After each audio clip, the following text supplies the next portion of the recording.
পঞ্চম দিনে বোলপুর পৌরসভার বুলডোজার অভিযান অব্যাহত। আজ সকাল থেকে শুরু হয়েছে বোলপুর পৌরসভার বুলডোজার অভিযান। এই অভিযান শুরু হয় বোলপুর ডাঙ্গালি কালীতলা থেকে নিচু পট্টি হয়ে আরতি মোড় পর্যন্ত বুলডোজার অভিযান চলে। কিন্তু আজ দেখা গেল অনুব্রত মণ্ডলের নিচু পট্টি বাড়ির সামনে বুলডোজার নিশ্চুপভাবে চলে গেল। বুলডোজার এক আঁচড়ও দিতে পারেনি অনুব্রত মণ্ডলের বাড়ির সামনে। যদিও দেখা গেল ঠিক সামান্য গিয়ে আবার বুলডোজার তার নিজের ক্ষমতা দেখাতে থাকে। নিচু পট্টি রাস্তার ধারে কংক্রিট ড্রেন সমস্ত তুলে ফেলা হয়। এছাড়া আরতি মোড়ে রাস্তার ধারে যে সকল অবৈধ দোকান ঘর নির্মাণ ছিল সেগুলি ভেঙে ফেলা হয়। এই অভিযানে সকাল থেকেই হাজির ছিলেন বোলপুর পৌরসভার চেয়ারম্যান মাননীয়া পর্ণা ঘোষ, ভাইস চেয়ারম্যান ওমর শেখ সহ বিভিন্ন বোলপুরের বিভিন্ন ওয়ার্ডের কাউন্সিলররা। নাকি এবং কত দূর এগিয়েছে?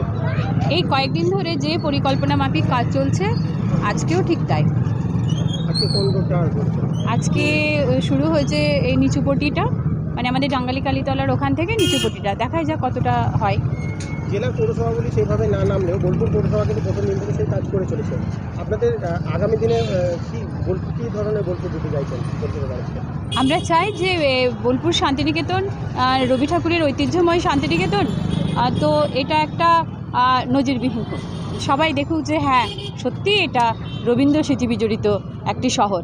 এটাই কিন্তু আমাদের ইচ্ছে, এবং আমরা যেদিন থেকে পৌর বোর্ড বসেছে সেদিন থেকে কিন্তু আমরা এটাতেই অঙ্গীকারবদ্ধ, আর এখনও সেটাই করতে চলেছি বা চাই। সাধারণ মানুষকে নম্র নমস্কার জানাবো, কেননা আমাদের এই উদ্যোগে তারা এমনভাবে সামিল হয়েছেন যে তাদেরকে নমস্কার না জানিয়ে পারা যায় না।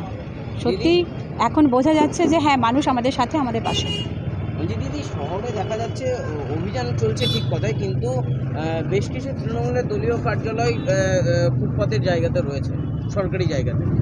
কি হবে? না, কি হবে? না, আগামী দিনে সবার ক্ষেত্রে যা হচ্ছে সেক্ষেত্রেও তাই হবে।